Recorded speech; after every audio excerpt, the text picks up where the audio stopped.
Alright guys, welcome back. This is Shadow Drake. So this is going to be a shortish video, just going to compile some tips for a brutal start, or particularly if you're going seeking the brutal legend achievements. Now, when you're doing the brutal legend achievement, it doesn't say on Steam, but you actually have to do it on Stationeers Difficulty. And you take note that between normal and Stationeer, you have a lot of extra hindrances to you, such as nutrition, hydration go quicker, breathing is double, your mood and hygiene reduces faster, your jetpack actually goes down pretty fast, and that's why you see me very rarely try not to use my jetpack most of the times. I try to conserve it because this actually does make a pretty big difference in how quickly it drains. Your lung damage rate is ×4, which heavily pressures you to make sure you have a pressurized space.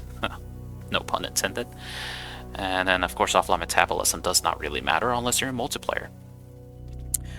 And of course, you have to do the brutal start, which means you get the absolute bare minimum supplies. Now, just about every single planet will have a rotatable solar panel. The only exceptions to that would be Mimas. Mimas is the only one that has a gas power production package, which is just basically a portable generator. So just about every single start will give you that solar panel, and that is going to be helpful. Europa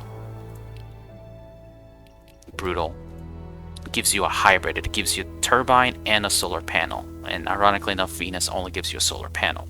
So just keep this in mind, that you will be giving a solar panel that you have to manually rotate for your power needs. Now, as far as Moon is concerned, well, let's look at the supplies. Every supply kit will give you some iron frames, some iron sheets, and an active end, and potatoes. You of course get a power package, you get your auto lathe, and your arc furnace box, and you get one box of cereal, one package of water in addition to what comes on your lander of water and cereal. As far as which world to go for on a brutal legend is concerned, I'd recommend the colder worlds. Basically, Europa, Lunar, Moon, Mars, or Mimas will be the best ones to go for brutal legend for less fuss. And that is because all of those worlds have access to ISIS. You are less pressured to go after getting a greenhouse set up or into trading. I'll bet you could go into trading, because that is a great way to offset mistakes. That is different compared to Vulcan and Venus. Now, Vulcan and Venus are different in the sense that in Vulcan, you have the ability to survive. It's not that much worse. You have no ISIS, which means you have to really ration your oxygen tank. Additionally, Vulcan and Venus start you with the EVA suit. That's not the hard suit, which means you're very vulnerable to the temperature increases. You're going to be burning through your oxygen just spending time outside at a faster rate than the cold worlds. If you haven't played on these worlds on Stationeers Difficulty and have a good sense of what to do, Venus and Vulcan are going to be one of the hardest ones to get going. Venus, of course, is the hardest one just because of all the pressures that Venus has. However, Vulcan is still doable. So, how do we go about with brutal starts? It is all a matter of time. It's time versus what you need. You have to get, as far as Stationeers Difficulty goes, your water bottles will run out roughly around day 7. So, 4 water bottles plus another 4, 8. That's basically, and plus the one in your suit, that's about 9 days worth of water. So about day 7, you really need to start thinking about how you're going to get water, because they're going to run out by day 9, day 10. You have 6 cereal bars in both bags, so that's 12 cereal bars plus the one in your uniform. That puts you at 13. You need to eat roughly every other day at max on Stationeers Difficulty. Now, the way that I would say about day 15, day 18, you'll be basically running low. That's when you need to make sure that your greenhouse is operational, that you're capable of growing your potatoes, or you have a trade pad set up. So just keep that in mind. About day 7, you need to think about water.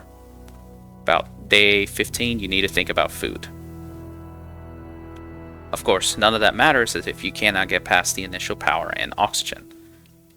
You do not begin with an oxygen tank on the cold worlds. So, let's do no brutal tips, and I can get started with the tips. Alright, this tip is specific to Vulcan, Venus, and technically Europa. When you're first coming down, go on ahead and drop your target pressure to about 45 kilopascals. The only reason you want that is because in Vulcan, Venus, and you can do this in Europa, this heavily minimizes how much oxygen you drain just being outside. This is very crucial for having a good start. Now, you do have to locate your crates. It's usually not too far off from your lander, but you do have to locate the crates. This is going to be basically the only thing that you have. This little crate is all that you get. So, yeah. Now, this is going to be the terrain rework and stuff. The hardest part is getting lost. Now, with the terrain rework, you're giving the tracker cartridge that gives you the X, Y, and Z coordinates. You don't have this unstable currently until the terrain rework comes live. Take careful note of where your X and Z values need to be to get back home, if this is where you plan to build home.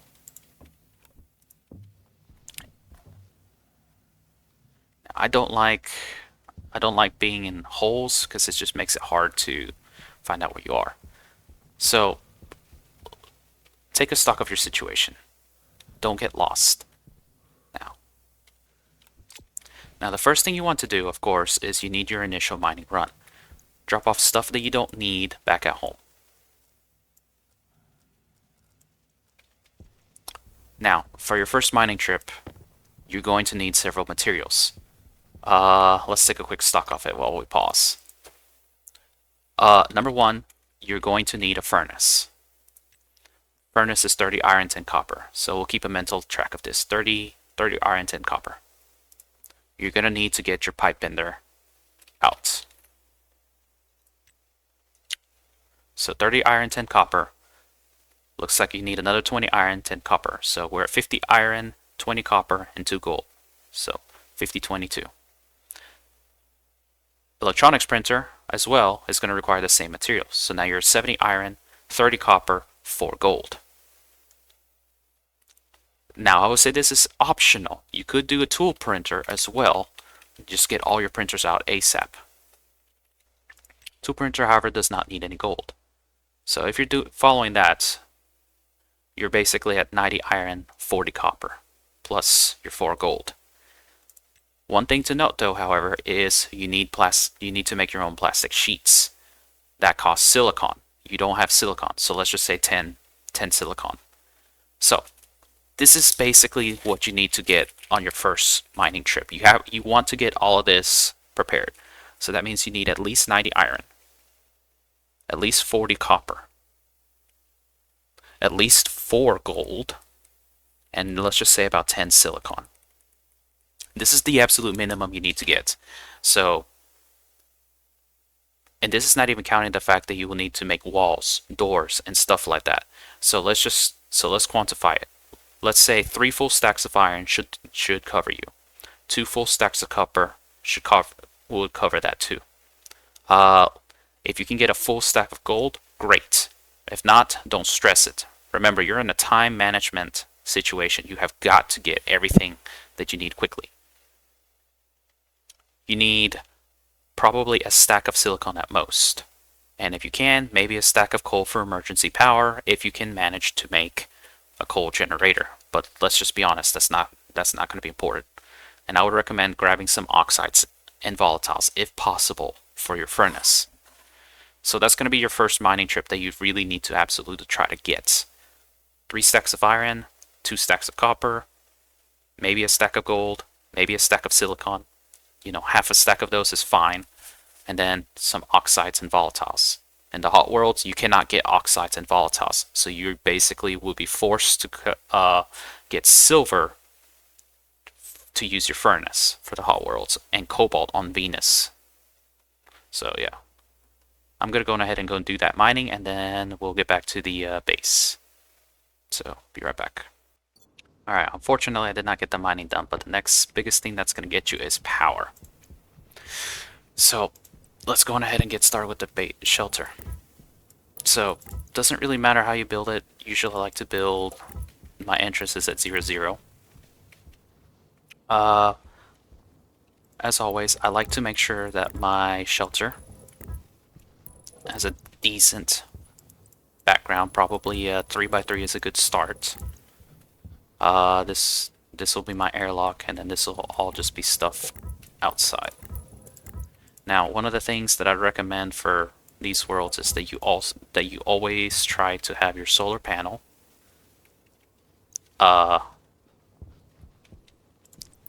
just make a shelf. Keep my ores right here.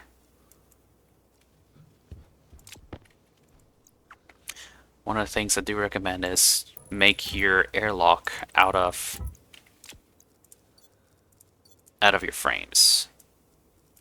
It usually helps to be a good indicator of where your shelter is at.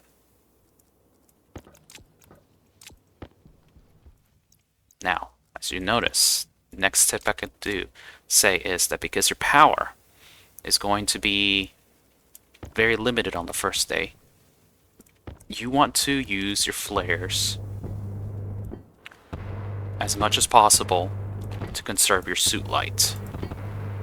This is probably the hardest part of the start, where you're going to be running out of power if you just keep your suit light on all the time. Now I'm going to go ahead and double weld these just because I may as well.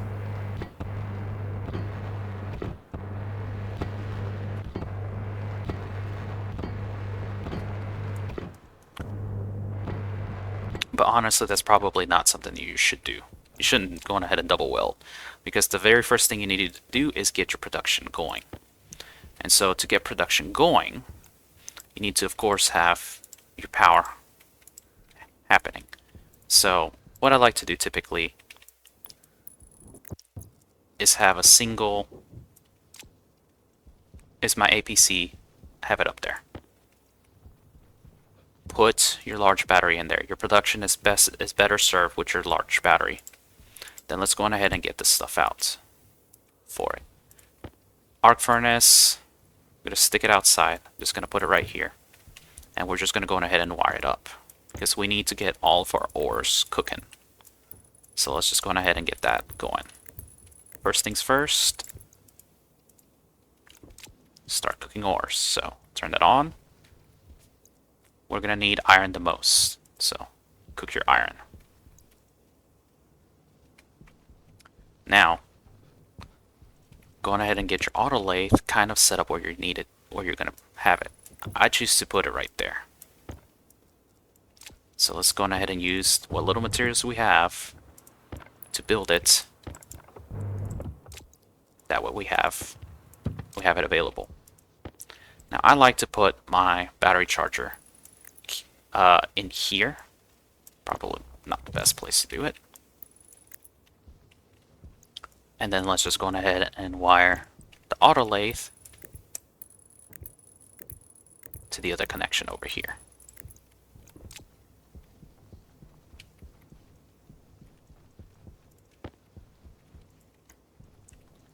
And with that, I can go on ahead and start having some semblance of shelter. But let's go on ahead and get the solar panel set up, because that always gets me. And go on ahead and cook a stack of copper as well. Now, I like to have the solar panel up top. So go on ahead and place it up top, connect it, and don't forget to do this. I've done that multiple times. Remember, keep using your flares to save on power. Power is critical at the beginning. I forget this half the times, and that is to connect my solar panel to actually power my APC. Don't do that. It's a good way to end the run. Now what I am going to do is just go ahead and print a couple of wall kits so that I can have stuff. Because the moon is a vacuum, I just want to go on ahead and kind of enclose this little area so I can have a boxed in area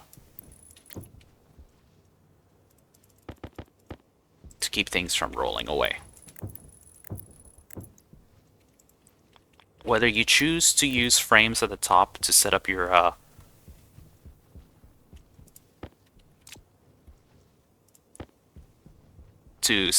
further solar panels, it's up to you. But remember that at the beginning, power is very critical. So I just want to have stuff from flying everywhere. Make sure there's nothing else. My duct tape.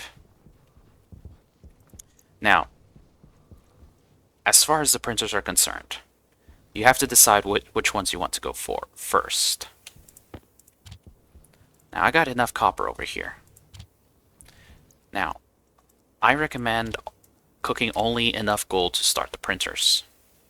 So, basically only your 4 gold. And you're kind of watching this battery. That battery is going to be absolutely critical for you.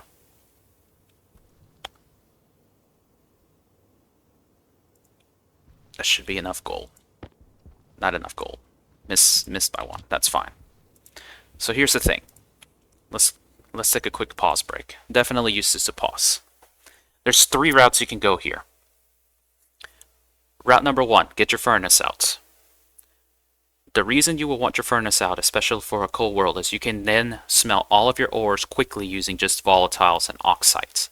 This cuts down on your power usage that you will be using for using your arc furnace to cook your iron, your copper, your silicon, and your gold. So this is a pretty useful thing to get all your materials out quickly, especially if you go on a quick mining run. However, it's not going to help you survive very long term unless you plan to make your steel really quickly early on.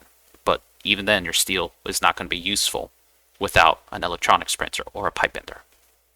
So that's option 1. Get a furnace out to quickly smelt all your ores. Option 2, go for the electronics printer. The reason you will want to go for the electronics printer is that it will allow you to print out all your other power generation sources. That means your solid generator, extra solar panels, wind turbines for atmospheric worlds. These will all help to cut down significantly on how much power you're using. So it is a good option to go if you need to kind of get yourself a little bit more stable in power before you pursue other sources. Option 3, pipe bender.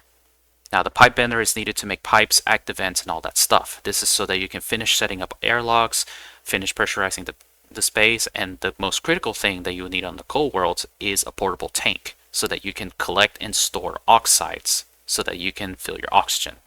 Now currently where I am, it's the middle of night, day 1.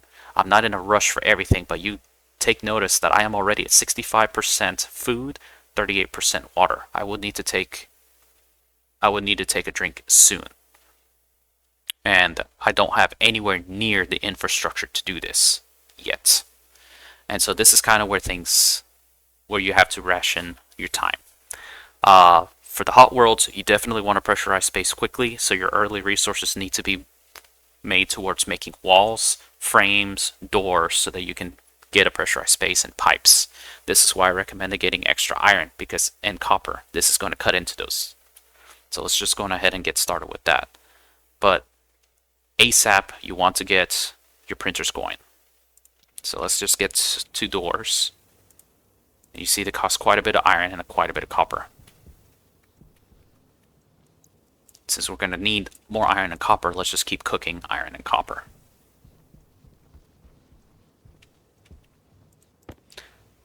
At the start, manual hatches. Manual hatches are just going to be the thing that you need.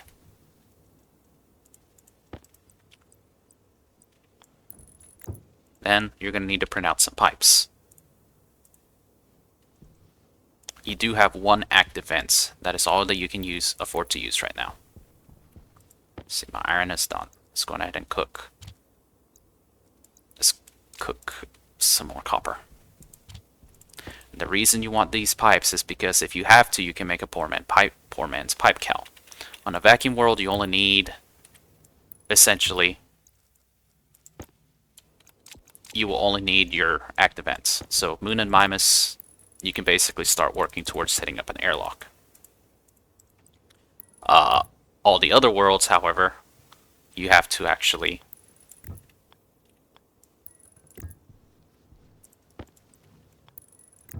do have to worry about the airlock. I would recommend a poor man's pipe cowl at the worst, but as you can see, this space is available. You're gonna need your airlock is gonna be your one by one spots to eat and drink as needed.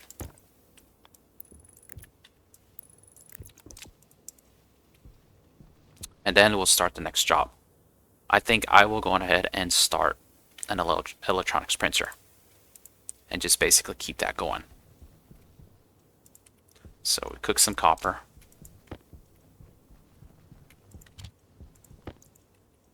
Let's go ahead and cook some more iron. Actually, we need to cook the silicon. Because remember, no plastic sheets. You need silicon for plastic sheets. And basically, as soon as the sun rises, that's going to be when your power situation is not going to be so dire. And this is why the flares are going to be a useful lighting solution at the beginning.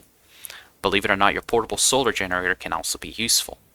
As you can tell that I'm using a small battery in my suit. As far as things are concerned, you should have roughly, as far as tools go, you have 4 small batteries as far as tools are concerned. This is emergency power for your suit. Okay, we got some silicon.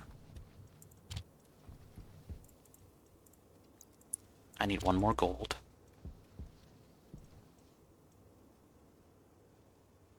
Gold costs so much to smelt. You do not want to leave big batches of gold running. I highly recommend you wait for a furnace for your gold. And really, a good chunk of the time is waiting. Cook what you can. Definitely cook iron, definitely cook copper. And really, the hard part about the beginning is just the initial rush for power.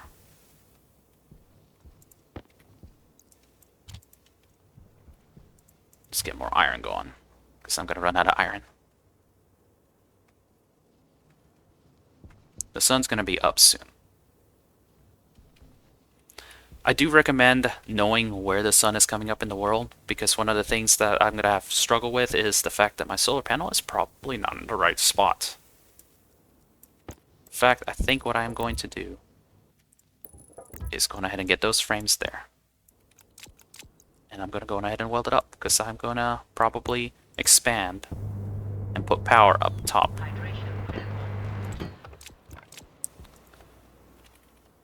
Now, ladders are actually going to be a very useful thing.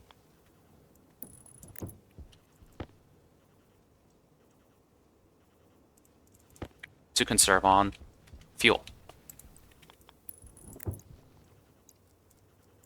Let's cook the last of my iron, because I can use ladders to get up top to my solar panel. This conserves jetpack.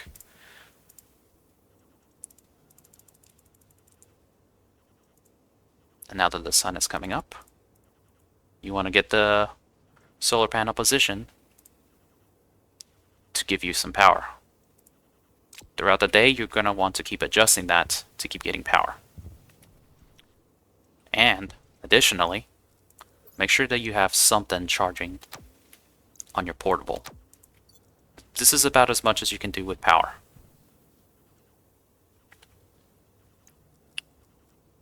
Alright. I'm going to cut it off here for now.